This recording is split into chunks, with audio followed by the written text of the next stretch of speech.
इस टॉपिक के कंक्लूजन तक पहुंचने के लिए कम से कम एक बार पूरी वीडियो ज़रूर देखिए, चाहे आप किसी भी धर्म से बिलोंग करते हो। आज आप जानेंगे कि आपका धर्म किस नंबर पर आता है। इस दौर में आपका वक्त कितना कीमती है मैं समझ सकता हूँ, इसलिए मैंने हर एक पॉइंट को बहुत ही शॉर्ट में एक्सप्लेन करने की कोशिश की है।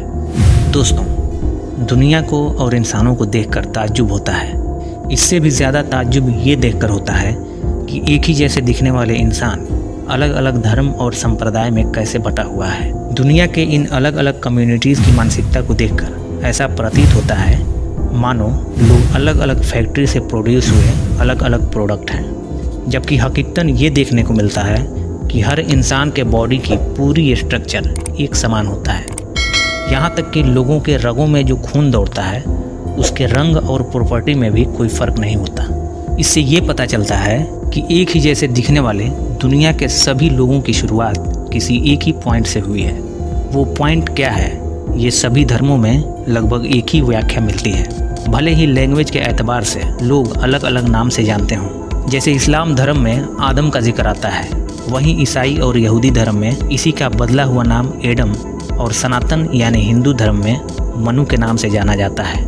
यहाँ नाम भले ही बदला हुआ हो, लेकिन सबका मतलब एक ही है। इस रिजल्ट से ये क्लियर हो जाता है कि पूरी इंसानियत को किसी एक ही क्रिएटर ने बनाया है। आप खुद सोचिए, अगर कई क्रिएटर ने बनाया होता तो हर इंसान की बनावट एक दूसरे से अलग होती। जैसे किसी का आँख की जगह मुंह होता, कान की जगह नाक होता, या किसी के पेट की जगह ब्रेन होता, या किसी के ब्रेन की जगह पेट होता। मतलब पूरे बॉडी की स्ट्रक्चर एक दूसरे से डिफरेंट होती। चलिए अब बात करते हैं सबसे पुराने धर्म की, कि शुरुआती दौर में कौन सा धर्म हुआ करता था।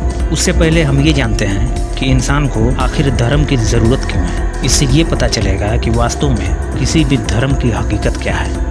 किसी भी चीज़ की जानकारी लेने के लिए इंसान के पास 3 सोर्स ऑफ इंफॉर्मेशन होती है, जिसके थ्रू इस पूरी दुनिया की चीज़ों और इस दुनिया के बाद की भी दुनिया की जानकारी हासिल की जा सकती है। सबसे पहला सोर्स ऑफ इंफॉर्मेशन है इंसान की 5 सेंसेस, यानी आँख, कान, नाक, मुंह और स्पर्श, जिससे देखकर, सुनकर, सूंघकर, चखकर या छूकर जानकारी ली जाती है।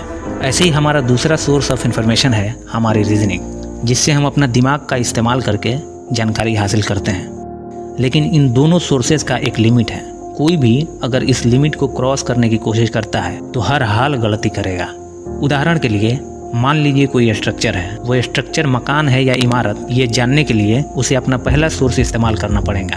अपनी आंखों से देखेगा कि वो एक मकान है, लेकिन सिर्फ आंखों से देखकर ही और अधिक जानकारी नहीं ले सकता, इसलिए उसे अपना दूसरा सोर्स इस्तेमाल करना पड़ेगा। उसके रीजनिंग से पता चलेगा कि इतने सिस्टमेटिक तरीके से बना हुआ मकान अपने आप नहीं बन सकता, बल्कि किसी ने इसे डिजाइन किया होगा, इंजीनियर नक्शा खींचा होगा, कंस्ट्रक्टर लेबर और कारीगर से इसको बनवाया होगा।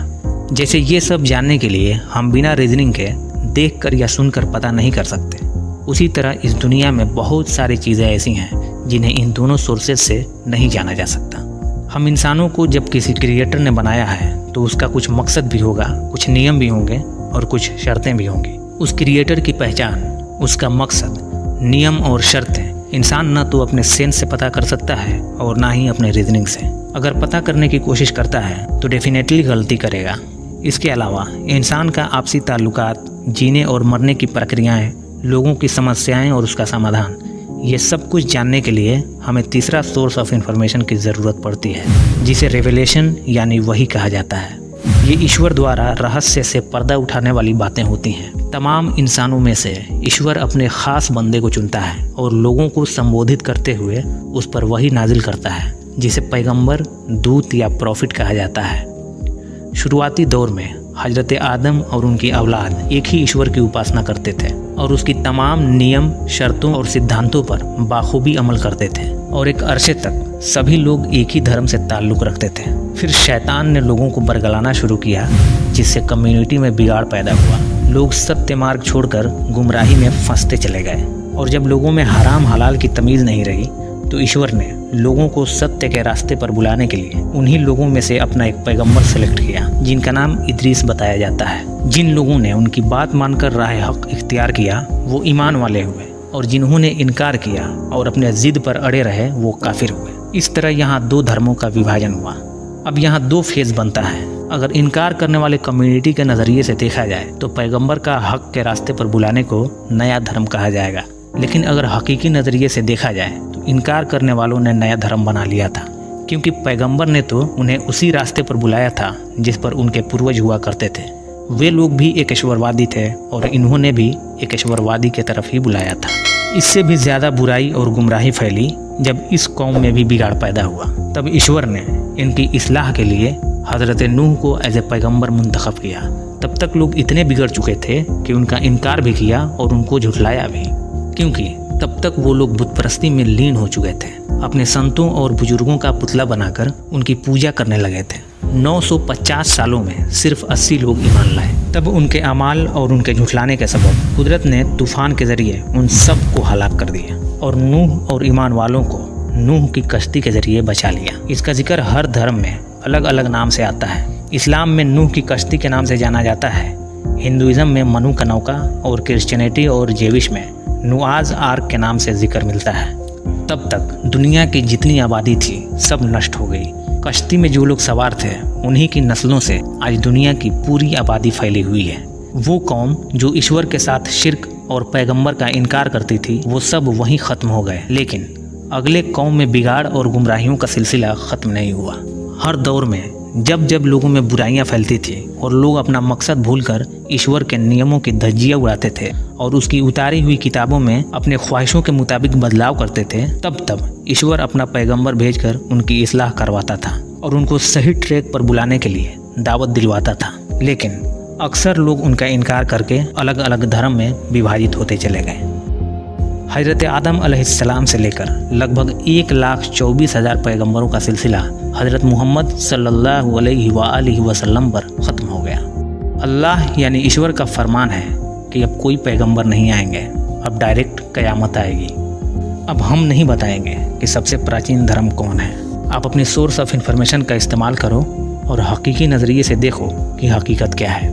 दुनिया में अक्सर जो लोग बुत पूजते हैं वो अपने पैगंबरों और बुजुर्गों के बुतों की पूजा करते हैं। हालांकि उन लोगों ने कभी नहीं कहा कि मेरी पूजा करना। खासकर हिंदुइज्म में श्री राम, श्री कृष्णा या शिव शंकर, इन्होंने कभी नहीं कहा कि मैं भगवान हूँ या मेरी पूजा करना। यहाँ तक कि वेदों में तो बुत पूजा की अवहेलना की गई है और इसका सबूत मिलता है कि ईश्वर एक है। चारों वेदों में 20,000 से ज़्यादा मंत्रों में से कोई ऐसा मंत्र नहीं है जो कई खुदाओं और मूर्ति पूजा का पक्षधर हो। ऋग्वेद पुस्तक 8 अध्याय 1 का पहला श्लोक है, माँ चिदम्याद्विशंतता, अर्थात किसी की भी पूजा मत करो सिवाय उसके, वही सत्य है और उसकी पूजा एकांत में करो। यजुर्वेद अध्याय 40 का 9वां श्लोक है, अंधात्मा प्रविशन्ते ये असंभूति मुपस्ते, अर्थात वे लोग अंधकार में हैं और गुनहगार हैं जो प्राकृतिक वस्तुओं को पूजते हैं। प्राकृतिक वस्तुएं जैसे सूरज, चांद, जमीन, पेड़, जानवर वगैरह। श्लोक में आगे लिखा है, वे लोग और भी ज़्यादा गुनहगार और अंधकार में हैं जिन्होंने सांसारिक वस्तुओं को पूजा। सांसारिक वस्तुएं जैसे जिन्हें इंसान खुद बनाता है, जैसे टेबल, मेज, चित्र, पत्थर की मूर्ति या मिट्टी की मूर्ति वगैरह वगैरह। एकेश्वरवाद और बहुदेववाद में अंतर और स्पष्टीकरण हर धार्मिक किताबों में डिटेल्स में लिखी हुई हैं, लेकिन अक्सर लोग नहीं जानते। अगर किसी को मेरी बातों से इत्तेफाक न हो तो उसे चाहिए कि वो सारी धार्मिक किताबों का अध्ययन करे और अपने सेंस और रीजनिंग से हकीकत की तलाश करे। नसीहत हासिल करने वालों के लिए किताबें भरी पड़ी हैं। खैर, इस टॉपिक पर आप क्या सोचते हैं हमें कमेंट करके ज़रूर बताइए। और आपसे कोई सबसे पुराने धर्म पर बहस करता हो तो मेरी सलाह है कि उसे ये वीडियो ज़रूर प्रेफर करिए। तो आज के लिए बस इतना ही। हम फिर मिलते हैं ऐसे ही किसी रोचक और हकीकत जानकारी के साथ। तब तक के लिए हमें इजाज़त दीजिए। शुक्रिया।